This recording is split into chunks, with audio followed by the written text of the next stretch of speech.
Assalamualaikum warahmatullahi wabarakatuh. Kembali lagi dengan saya Nur Arsyiwitri, mahasiswi program studi agroteknologi Fakultas Pertanian Universitas Tanjung Pura. Video kali ini dibuat untuk memenuhi tugas praktikum dari mata kuliah Mekanisasi Pertanian yang diampu langsung oleh Bapak Dr. Insinyur Nurjani MSc. Assalamualaikum warahmatullahi wabarakatuh. Kembali lagi dengan saya Nur Arsyiwitri. Ini saya akan menjelaskan beberapa alat tradisional dan modern dari pembukaan lahan sampai dengan pasca panen. Mohon ditonton dan disimak sampai habis ya. Jangan di-skip-skip. Dan jangan lupa like, subscribe, dan komen di bawah ini. Ini saya akan menjelaskan beberapa alat tradisional. Nah, di slide yang pertama ini untuk pembukaan lahan dengan menggunakan mesin pemotong rumput. Mesin pemotong rumput adalah sejenis alat mekanis yang digunakan untuk memotong rumput, tumbuh-tumbuhan, dan lain-lain. Keuntungan menggunakan mesin pemotong rumput bagi petani yaitu 1. Lebih cepat atau koefisien waktu, hemat tenaga, dan yang ketiga itu lebih bersih. Nah, di slide yang pertama ini untuk pembukaan lahan dengan menggunakan mesin pemotong rumput. Mesin pemotong rumput adalah sejenis alat mekanis yang digunakan untuk. Di slide yang kedua ini saya akan menjelaskan tentang cangkul. Cangkul adalah salah satu jenis alat tradisional yang masih digunakan dalam pertanian.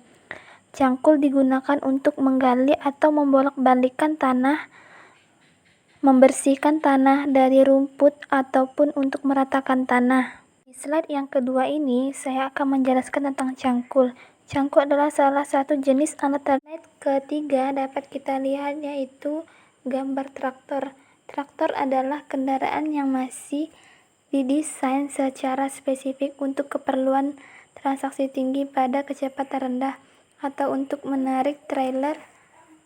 Implemen yang digunakan dalam pertanian atau konstruksi. Istilah lain umum digunakan untuk mendefinisikan suatu jenis kendaraan untuk pertanian. Fungsi traktor sekarang telah menggantikan fungsi tenaga hewan seperti sapi dan kerbau dalam pengolahan tanah. Slide keempat yaitu tugal. Tugal adalah suatu alat yang digunakan untuk menempatkan benih tanaman yaitu biji-bijian, bibit, batang, atau sebagian tubuh tanaman lain di atas atau di bawah permukaan tanah. Penanaman biji-bijian dengan menggunakan tugal bertujuan untuk menghemat benih, mendapatkan plat tanam, dan distribusi benih yang seragam. Tugal memiliki fungsi untuk mempercepat proses penanaman pada lahan dan mempermudah serta tidak. Kelima yaitu sprayer. Kegunaan khusus sprayer ada 5 yaitu yang pertama 1. Menyemprotkan insektisida untuk mencegah dan memberantas hama. 2.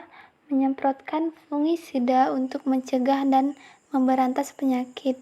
Ketiga, menyemprotkan herbisida untuk mencegah dan memberantas gulma. Keempat, menyemprotkan pupuk cairan. Yang kelima, menyemprotkan cairan hormon pada tanaman untuk tujuan tertentu. Kelima yaitu sprayer. Kegunaan khusus sprayer. Keenam yaitu ada arit atau sabit. Merupakan alat pemanen padi manual untuk memotong tangkai padi secara cepat. Pemotong padi menggunakan sabit lebih cepat dibandingkan dengan yani. Adapun keuntungan dan kerugian menggunakan arit atau sabit yaitu keuntungan dengan menggunakan arit atau sabit. Yang pertama lebih cepat atau koefisien waktu. Yang kedua hemat tenaga. Dan kerugian menggunakan sabit atau arit tidak dapat memilih mana padi yang masak dan setengah masak karena jika menggunakan sabit atau arit kita harus mengarit satu. Ketujuh yaitu ada combine, adalah mesin yang memanen tanaman serelia. Mesin ini seperti namanya merupakan kombinasi dari 3 operasi yang berbeda, yaitu menuai, merontokkan, dan menampi, dijadikan satu rangkaian operasi. Mesin panen combine jenis ini dikembangkan di Jepang. Mesin ini hanya mengumpankan bagian malainya saja dari padi yang dipotong ke bagian perontok padi.